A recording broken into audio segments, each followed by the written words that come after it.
story that's been playing out, high-pitched drama for the last several days. And over the last several days, ever since Vishal Sikka resigned and said he would be stepping down as managing director and CEO, there has been a clamor of voices asking for the return of Nandan Nilekani. So on Friday, we had two of our own panelists, Anil Singhvi and Praval Basu Roy, saying that the best solution for Infosys' leadership crisis would be the return of Nandan Nilekani. Since then, you've seen proxy advisory firm IIAS, also founded by Anil Singhvi, say it is the return of Nandan Nilekani that will help Infosys steer itself out of these choppy waters.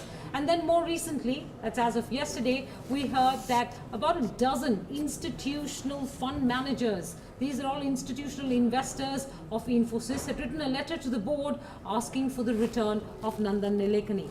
Looks like all their desires are about to come true. This is what we learned from a single source, so I should caveat it right up front that this is not confirmed news as yet, but this is what we learned, that there is going to be a board rejig at Infosys. That board rejig is going to amount to Nandan Nilekani returning as non-executive chairman of Infosys, that 2 to 3 board members, including one co-chairman, are likely to step down. This will accompany Nandan's return to Infosys. That Ravi Venkatesan, who is one of the co-chairmen, is likely to stay on, but only as independent director. This is what we've heard from one single source very close to the negotiations. I should also double caveat here that negotiations are going on, and these are negotiations between all of the parties that have played a critical role in the events that took place over the last week. So the co-founders, the board, as well as Vishal Sikka. These are the negotiations that are going on, and we're not sure if this is exactly how the board rejig will take place, but we do know that we expect a confirmation of the board rejig over the next 24 to 48 hours. We do have a comment coming in from Infosys. It's a fairly generic comment saying that the company does not have any further update at this point in time, and nor is it likely to comment on any speculation. But this is the important development that we want to share with you, and that is that Nandan returns. 2 to 3 board members step down. Ravi Venkatesan stays on, but as independent director and not as co-chairman. And Seshasai may step down. Well, that's what we hear, that one co-chairman will step down, along with maybe 2 other board members. And then in the same breath, I was told by that source that Ravi Venkatesan will stay on and most likely stay on as independent director. So it looks like there are only 2 co-chairmen, and if Ravi is staying on, then it's more likely to be R. Seshasai who steps down. Again, must caveat here, have not been able to confirm this with R. Seshasai, nor have we been able to confirm this with Ravi Venkatesan, nor have we been able to confirm this with Nandan Nilekani, because as you can well imagine, none of them are answering their phones or offering any formal comment at this point in time. But one thing is clear that, Nandan, if he's coming back on the Infosys board after 2009, when he stepped down for public, for a role in public life, he wants a board where he has certain control on the board.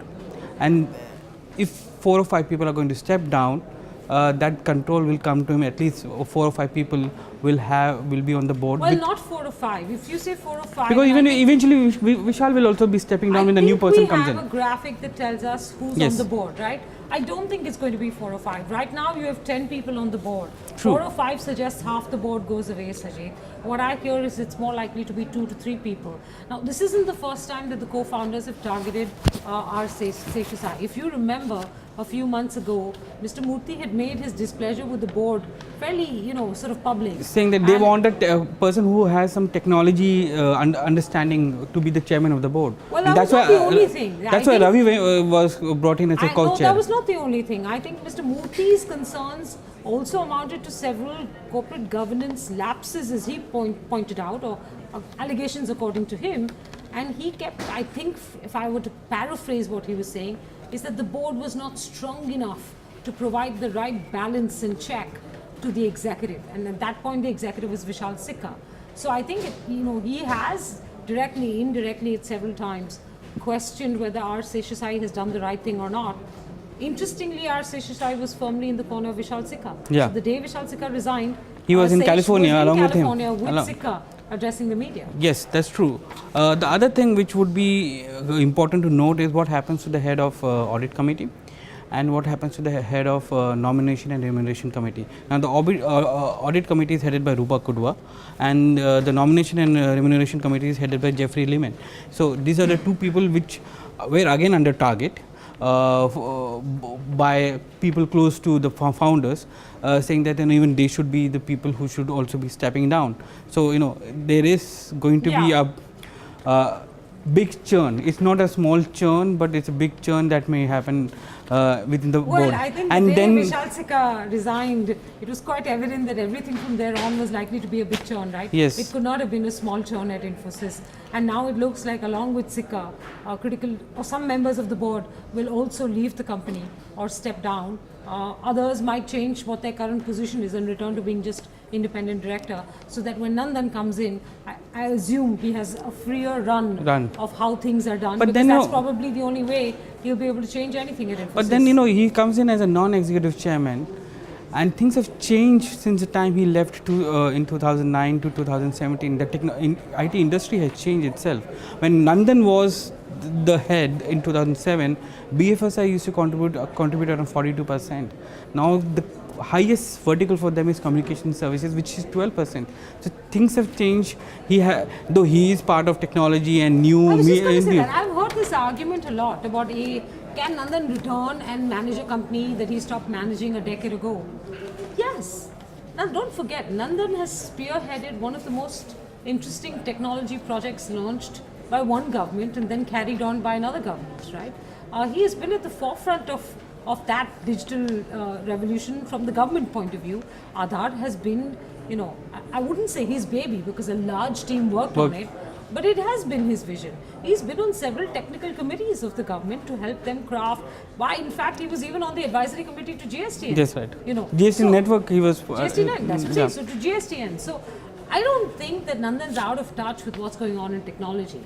Does Nandan want to go back to meeting with clients? Yes, probably not. That's the question. Because a few years ago, before he left the position of chairman of UIDAI to contest the elections, he was equivalent to a cabinet minister, yes. Right? So I don't think he's going to come back, and this is entirely speculative. I don't think he's going to come back to ever want to do anything executive in this company. He gave that up a long time ago. He walked away from it. He went on to bigger things in his life. I doubt he's going to come back to play that kind of role. I suppose he's coming back more as a peace broker, getting all the warring sides to quieten down and trying to maybe find a way to get Infosys to move ahead. And if anything, he's possibly coming back only out of emotional pressure and not any other kind of pressure, because Nandan has very clearly stayed away from this entire fight that's been going on for several months now. In now. fact, many of the resolutions, he hasn't voted, he has abstained in many of the resolutions as well. While Murthy has been very vocal in his voting pattern, if you look at some of the resolutions over the last 1.5 years which have come in. But the question is that if Nandan will surely bring in stability to the board, but when the new CEO gets appointed, will there be a rejig of this board again? Because so this is, that's exactly what I think, I've sort of, one of the things we've been debating and talking in the newsroom since morning is, what will Nandan's return achieve? Okay, are we here to fix the stock price of Infosys, or are we here to fix the company of Infosys? I mean you and I, but I mean whoever's making these decisions. Do they want to fix the stock price? The stock price will get fixed. That's already fixed. Buyback is there, 1150 rupees, it gives a base. You already see all these fund managers saying bring Nandan back. So maybe it will be a stock price. So the optics part of it. Yeah, so the stock price will get fixed, but will the company get fixed? Because, I think to many people that I've been speaking to on the phone, Nandan's return might just simply be a band-aid. It will help as a temporary stopgap kind of measure. Eventually, a company that has not yet been able to find the right leadership rhythm is not going to suddenly discover it by the return of Nandan. And this will be the second time a founder of Infosys is coming back to rescue the company from a leadership crisis. So how often can this go on? Is this the suggestion that Infosys cannot survive without one of its promoters at the helm of affairs? So is this a band-aid? Is there a lasting cure to this that needs to be found? And that lasting cure should not be attached to a promoter. Should it be attached to a promoter? Should the promoters stop saying we want to walk away to the sunset and just come back for good and put all of this to rest? Does it mean that Infosys requires an oversight from founders throughout? Is that what we are coming to? I don't know. I think maybe the founders feel that way. Mr. Murthy definitely seems to have participated Yes. quite a bit. Or I think he's been made the his most vocal in made terms his of- opinion very public, Yeah. right, in this whole thing. Yeah. So the first thing that occurred to me was, is Nandan's return a band-aid or is it a lasting cure? The second thing that comes up is, okay, so Nandan returns. The Panaya report. What happens to the Panaya report? Because Mr. Murthy's grounds has been so far that there was something improper that took place in the Panaya acquisition. So he asked for an investigation. The board got a law firm to come and investigate. There were investigation reports. The board said the investigation found no wrongdoing, and because of that we are not making the reports public. Mr. Murthy agitated for a long time, make the reports public. That was the last flashpoint of this entire debate. Eventually then Sikka stepped down, right? If Nandan comes back, will Nandan have to make the reports public? Because Mr. Murthy wants that. Yeah. So is Nandan going to come back and make the reports public? Because that seems to be the core of the problem here. So the issue is not been resolved with Nandan coming back. No, The issue will be so- resolved if Panaya report comes out and all the issues of governance are tick marked in the sense, okay, we have handled each of them, we have disclosed it. Wherever it is in doubt, we have disclosed it. Correct. Now, but think about this, Sajeet. The entire board, at least we've been given the impression so far, that the entire board decided together that the Panaya investigation report need not be made public. There is no reason to make it public. No wrongdoing has been found. Why make it public? When somebody returns to the board, let's say Nandan returns to the board, hypothetically Nandan makes the report public. Nandan is negating what an entire board's decision was just a few weeks ago. Effectively, what does that say about the rest of the board members? That you took a wrong decision. That's why the board has been changed as well, right? No, not the full board. Half the board. Right now, we have information of only 2 or 3 or 4 members stepping down, not more than that. But if Nandan returns and if the reports are made public, which they ought to be, because otherwise this problem is not going to go away, Murthy is still going to be unhappy, then Nandan is negating a decision that was made by the entire board. So what does the board do now? If your decision is being publicly negated, does the board go, who effectively then will be controlling this company? And I think what this drama will also put in front of us is the question of control. Infosys is a distributedly owned company, right? There is no, they are technically still promoters. 12.5%. Murthy and team are still promoters. Yes. They're still tagged as promoters, but they're non-controlling promoters. They're not in control of the company. It's a widely held company. But if one man's allegations can lead to the resignation of the managing director and the CEO, a rejig at the board, the return of another co-founder known to be close to him, then who is in control of Infosys? The counter to it is that there has been an argument made that the investors are with the board and they support the board on what is happening and they're upset with the way Sikka has stepped down. And that's understandable. We The talk stock about public shareholders, which we are talking about. But increasingly over the last few days, if you look at the kind of support which Murthy has been getting, you had nearly 9% of mutual funds supporting Murthy because they want Nandan coming back. So were they supporting Murthy or were they asking for Nandan's return? Isn't Murthy wants Nandan to be back, one of the promoters to be back? Murthy has never publicly said that he wants Nandan to return.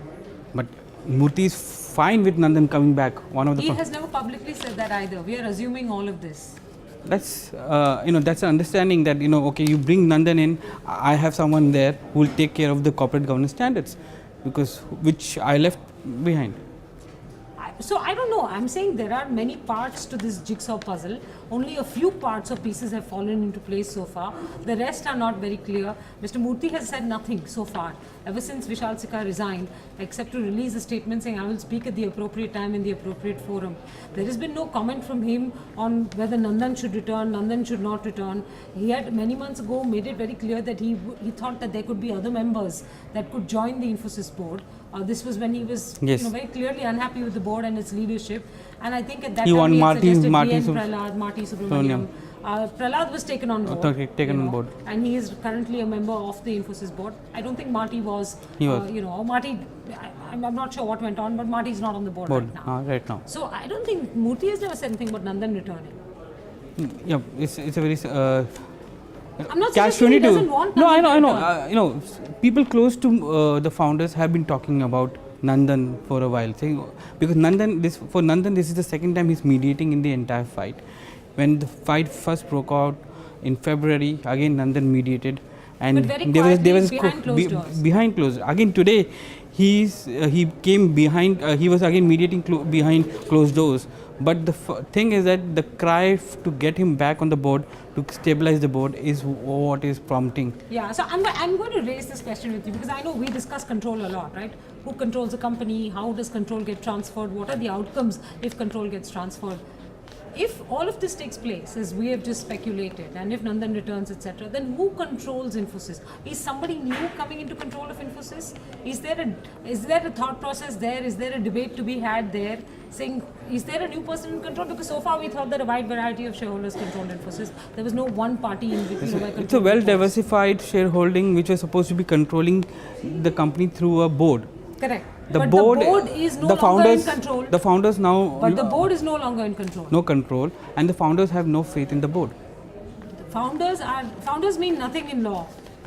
The promoters. Let me put it. No, they are only a small group of shareholders. Yeah. They mean nothing else in law. They're the promoters. In law, in the purest of terms. They're the promoters as classified by SEBI. Up to 13%.